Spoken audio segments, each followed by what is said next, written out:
Brian Wilson, Mary Catherine Ham, Brian Neiman, today's newsmakers, and you, the Morning Majority. 105.9 FM, WMAL.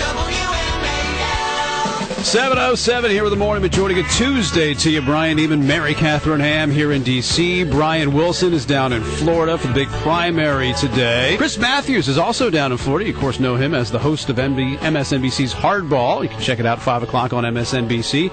Good morning, Chris. How are you? Good morning, guys.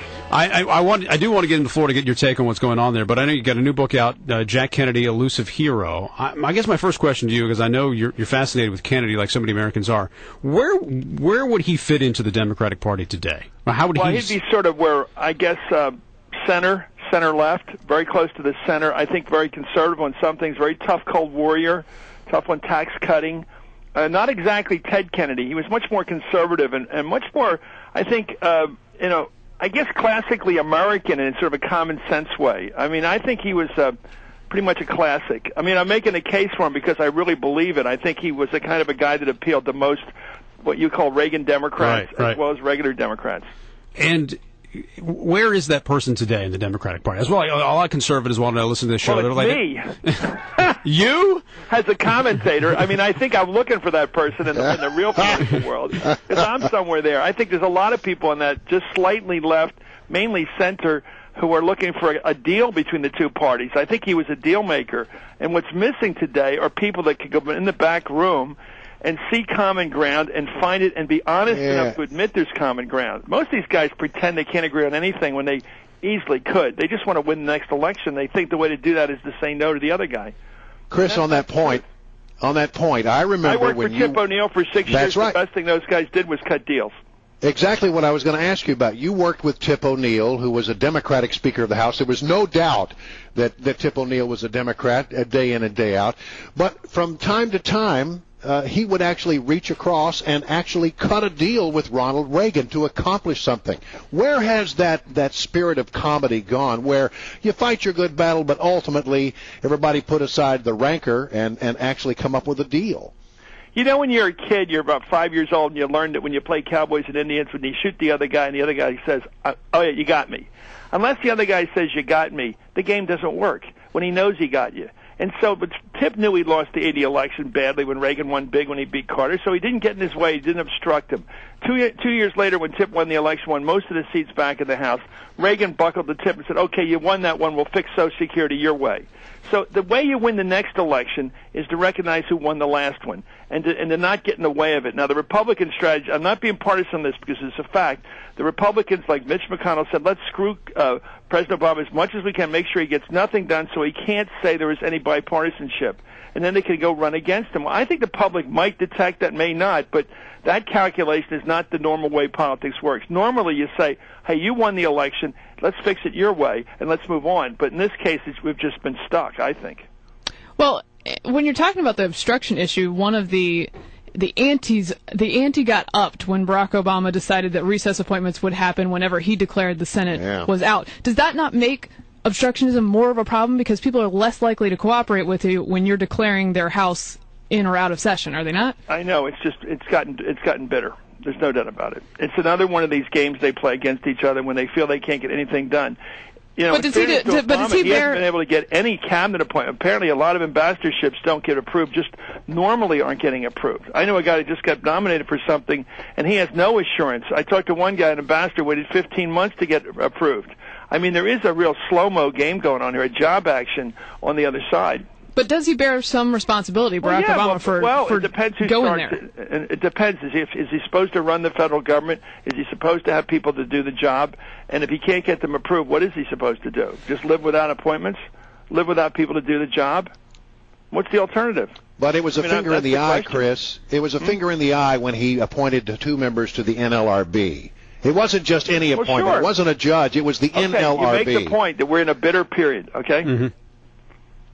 Well, what Republicans like to say is, all right, fine, you know, the president won in 2008, but Republicans won huge amounts in the House in 2010. And that's right, and the deal should have been a deal should have been on the tax issue and the spending issue, something like 5 or 7 or 8 to 1. And the Democrats, I think, were willing to accept a very bad deal from their direction in terms of spending cuts combined with tax cuts, or tax increases if they could get a deal. But just remember, all the Republican candidates said they wouldn't even take a 10-to-1 deal.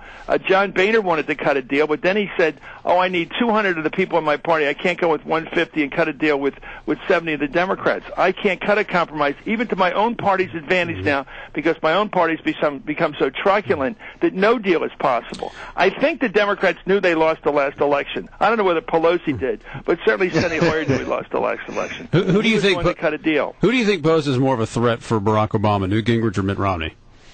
Boy, that's a tough one. That's a tough one. Normally, you'd say the guy more moderate, more to the center, but I think he might lose his reason for running rather quickly. I think Romney has a hard time justifying why he's in public life even sometimes. I can't figure out what his theme is, what he is, what he believes in, what he would fight for. What would he lose an election for is my favorite question. What are you willing to say is more important to you than winning the next election? And I can't find that with Ron. With Newt, maybe I can't find it either, but he certainly seems to have more passion. Chris, I watch your show a lot and have watched it a lot over the years. Especially, I remember back in 2009 during the healthcare town halls, and you yourself and many of your guests were very worried about the rhetoric and possible violence that might break out at the healthcare town halls. And that was a really big deal. It got a lot of national coverage, the possibility that we might turn to violence. Now, when Occupy started out, I didn't hear any of the same fears, even though the rhetoric was possibly more heightened among the signage of the Occupy kids. And in several cases, there have been dead people found at Occupy camps. There have been assaults that have happened. Did you ever watch me do a show positive about the Occupy? Did you ever see me tout them? I don't see quite the histrionics that I saw. Well, you haven't seen me over advertised. You haven't seen my show. You got me confused with somebody else. I have never thought that the Occupy thing had a clear voice, had a purpose that I could grasp, except a generalized 99% to 1% argument. I never really thought they knew how to talk. Now, the people on the other side... But do you think that they posed a similar danger to what you were afraid of during the healthcare town halls of 2009, which were pretty peaceful? To be honest with you, I don't remember ever me, Chris Matthews, ever saying a word about the town halls on the right being violent. You did. You referred to a man who facetiously referred to himself as a right-wing terrorist. You said that kind of language would push us to violence of the worst kind. You didn't even want to imagine it. Okay. Well, I obviously meant it at the time. Right, so I'm just saying, it seems like this movement is at least equally scary. Mary Catherine, I call them as I see them. That's the best that anybody can do, is call them as I see them. I saw those people spitting on congressmen. I saw them yelling at them. I saw a lot of the anger in the room. I remember what happened back in '63. I remember the violence in the atmosphere. It was terrible. No. The hatred of a president personally. Actually, ad hominem, they hated the guy. I saw that level of hatred, and I remember seeing it before. Right. Of course I'm worried about it. Why do you think we have a Secret Service? Why do you think they... Right. No, I agree with you. Why do you think that... If you don't think there was an honest fear of violence in that very hot period around 2010 that was real... I think you're wrong. I think there was a real fear on the part of security people that it might get out of hand. The hatred was real and palpable. Well, I feel like the assaults. I agree with you. It just felt like one side. I don't think there was a palpable security it feels like, fear. Who were the Occupy people after personally?